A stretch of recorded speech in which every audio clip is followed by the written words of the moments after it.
Hey YouTube, ReadyPrepGo here. You get another gut shot today. So, I have a new belt loadout that I wanted to show you, but mostly what I wanted to show you is how you can make your own battle belt.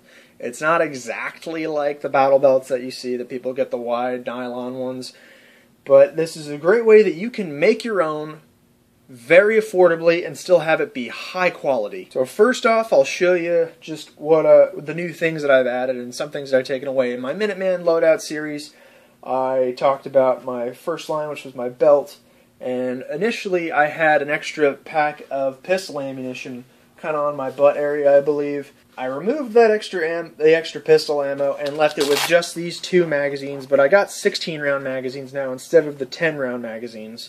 So I'm able to have 32 extra rounds of pistol ammo in magazine form, which I think is great. That's enough for me. That's enough for a first line. And extra pistol ammo is now in my resupply bag, which I also did a review on. Still got the XD9. I moved the knife over to this side. I've got a great space here for it. And then this was a new item that I got, and it's just a military surplus GI mag pouch for AR mags, so I can have 2 extra AR mags on me at all times, and this is pretty darn good. I just got it at a military surplus store, and it said that it had seen use, that it had been issued, so it doesn't look like it was used much at all, if any. So now we'll get down to the nuts and bolts of the belt. This is a different leather belt. It's thicker, and it's all entirely leather. The other belt I had, I found out, was only a bit of leather, and then the rest was some kind of crap fabric. So let me show you how I made this. You can notice I've got some pads in here to make it more comfortable, like a battle belt. It rests on your hips a lot nicer. It gives you more retention, and it helps you organize your items very, very conveniently. Let's do a different view here, and I'm going to show you how to make your own battle belt. So, the key piece to making your own battle belt, and the best that I've found, are these Maxpedition shoulder pads. These are seriously well made. Durable stitching, great hook and loop closures, very strong retention, very easy to use. You can get these on Amazon.com for about $9 a piece new. That's what I got these ones. I got them new. They got to me in a couple days. I do Amazon Prime, so shipping was free. So if you already have a leather belt, you can make your battle belt for about $18. That's all you have to do. These are the only pieces you need. If you don't have a leather belt, you can go down to Value Village. You can go down to Value Village or Goodwill and get one for about $10. Definitely get a thick leather belt. I recommend you get one that's more than 1/8 of an inch thick. This one's about 3/16, maybe even a little more. Also, I punched holes myself all through the entire belt. It only came with a few up in the front, so I punched them all the way around, same distance. They're about 1 inch apart, and that allows me to use this thing if I needed to strap something else. If I needed to use it for something other than belt practices, I could, say, cinch up a bedroll if I was doing bushcraft stuff, or I could maybe use it as a tourniquet.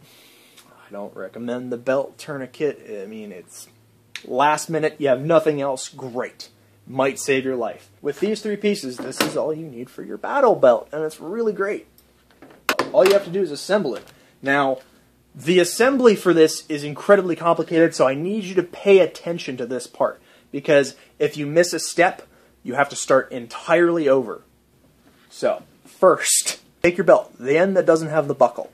Then, slide it carefully through the loops on your shoulder pad. You may get hung up in a spot.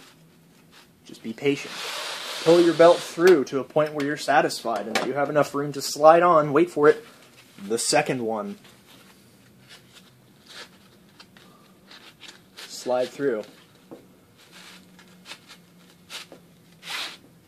And now you have yourself a makeshift battle belt. If you need to see that again, I recommend you rewind.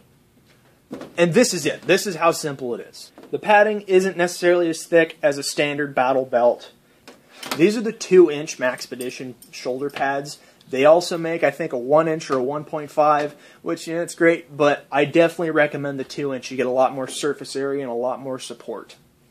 And it will fit any belt. This space between the straps on the shoulder pads are great for organization. Just like I showed you, I kept my AR mag pouch in this space here, and it doesn't slide around. If you want these pads to be on your hips, you can slide them to your sides. If you want to be more forward and one to your back, you can move them back. Or if you want, you could get a third shoulder pad to fill this empty space. I don't think you need a third one, and really I would recommend sticking with the two, because having this nice flat empty space on your back is much more accommodating if you're wearing a backpack with it as well, because if you have a third one of these on your back, then the bag has to rest against this, and this is between your back and the bag, which can definitely become uncomfortable. It might rub the wrong way. If you just have this nice thin piece of leather here, it's not going to be irritating, it's not going to get bundled up, you're not going to get caught anywhere. It's a really cool, cheap, easy, affordable way to make an effective battle belt that is easily organized, easily assembled and disassembled. These Maxpedition shoulder pads are, I can't get over how great they are. I'm going to say it again and again. They are so wonderful. I have a Swiss Mountain rucksack that I use sometimes for hiking and camping. And that backpack is really great. I know a lot of people recommend them, and I love it. It's great. It's waterproof. The only problem with the Swiss Mountain rucksack that I've found are the shoulder straps on that thing. They're made out of great leather, really thick leather, but the straps are so very thin. They cut into your shoulders and they pull them apart. So if you get these Maxpedition shoulder pads, which I have another pair of, you can use them to widen straps on backpacks if they're too thin, and also add some very comfortable padding. So, take your belt, bring it around, find a place where it's comfortable, you're good, and then these guys can just move any place you want. I like keeping it symmetrical, and I like having them on the sides here, resting on my hips, with just a bit of space here in the back, so that way a backpack won't get in the way. So there you go, hopefully a simple demonstration of how you can make your own battle belt on the cheap. This will last a long time. Maxpedition wears incredibly well. It's incredibly durable. And if you want, you can go ahead and make one of these. If you like this idea and you want to make one yourself, let me know that you did it. This was just an original thought I had recently and wanted to put together. So in the future, there will be more of these original thought videos, more DIY stuff to come. I'm excited to share with you. Thank you all for watching. We're almost at 30 subscribers. Woohoo! As always, be smart, be safe, and educate yourselves. Thanks a bunch.